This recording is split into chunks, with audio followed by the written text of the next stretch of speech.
Love in Other Languages with Beth. We're hanging out in Nashville again now. You might recognise these girls' music from soundtracks to Bridge from Terabithia. I can't even get that word out. And of course, Hannah Montana.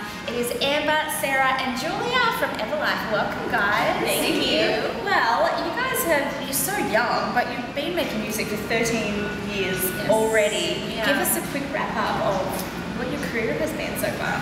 13 years. Okay.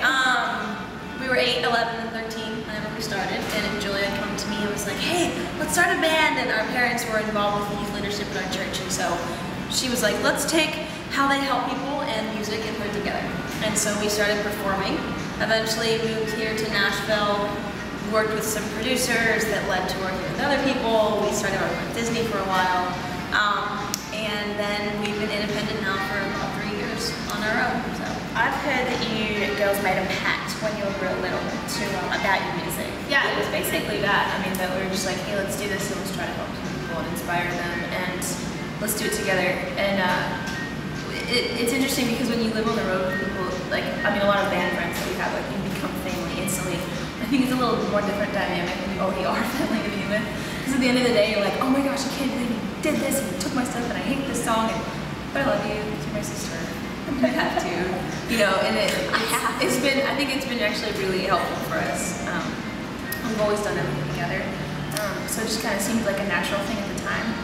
And yeah, and it was really like when we moved here to Nashville that we kind of like looked at each other and were like, okay, we're in this 100%. Let's do it until we can't anymore. So yeah, you've been making music for a little while. You've been writing your own stuff, I guess, for the whole way. But you also been writing music for people like Kelly Clarkson and Carrie Underwood. Well, yeah.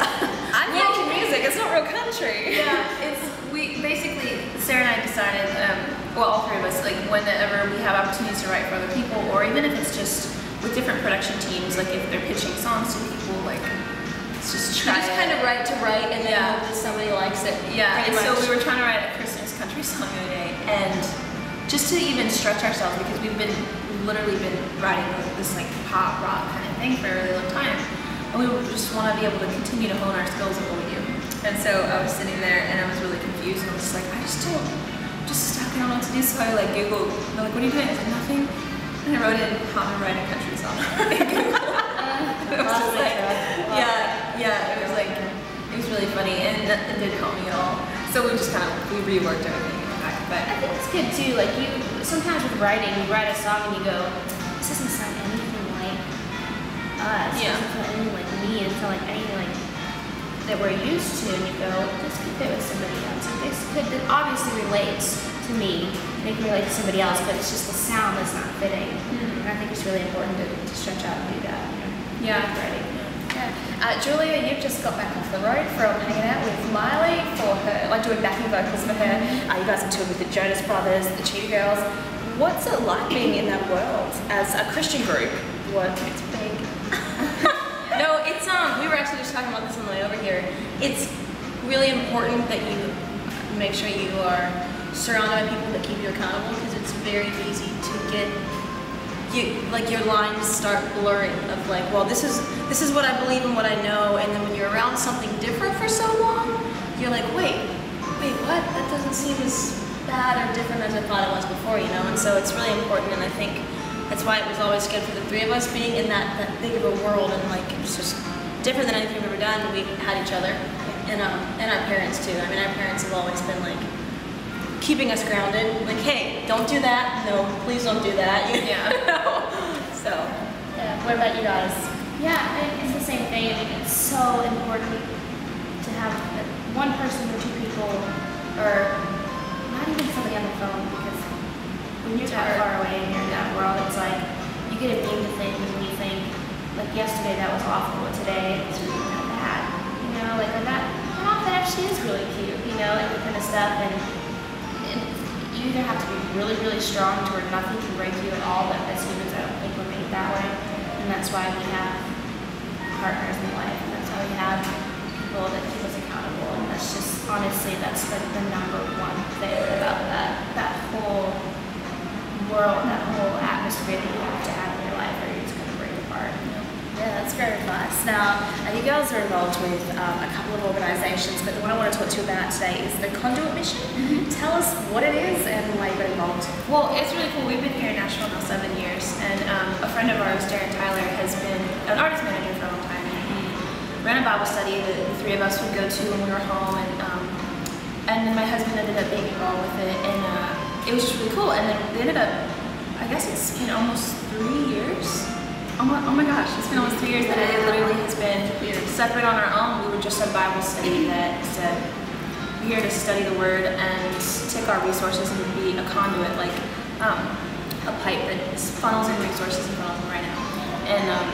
And that's what we did, and we've been supporting this really small town in the south of Haiti called Jacmel for, I guess, 4 years now.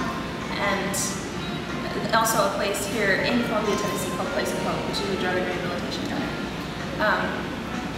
drug and alcohol rehabilitation center. And so it just kind of naturally formed into this massive thing that we've been able to funnel through, like over $200,000 just this year, especially with the earthquake in Haiti.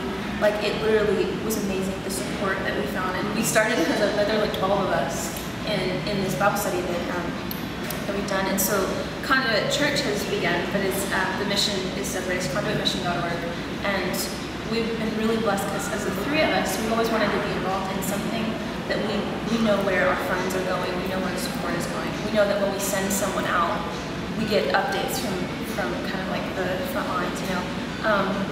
And so a lot of our fans have been helping us support, which has been fantastic because we've always wanted, as Everlife, people to go home with not just with a t-shirt and a fun night, you know, like something else, something they can be like, hey, I am able to help change part of the world as well.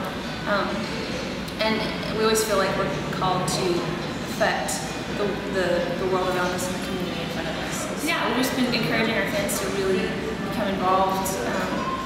And like I said, everything's on conduitmission.org.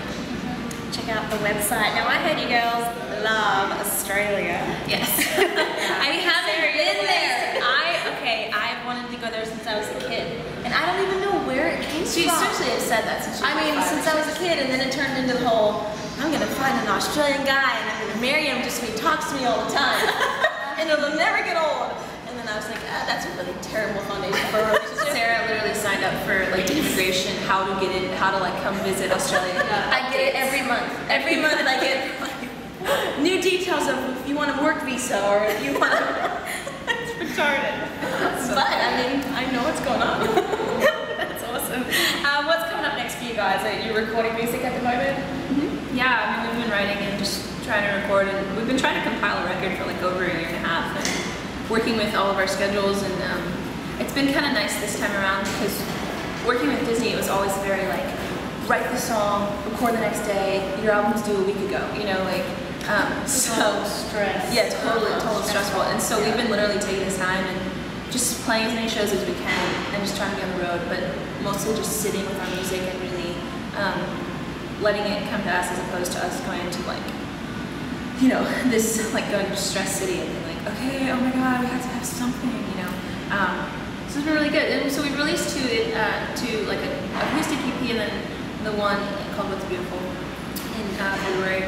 And just so that our fans are like, hey guys, we're still here, we're still working, and we're working hard. So hopefully, we're hoping by the end of, either by the end of this year or probably spring.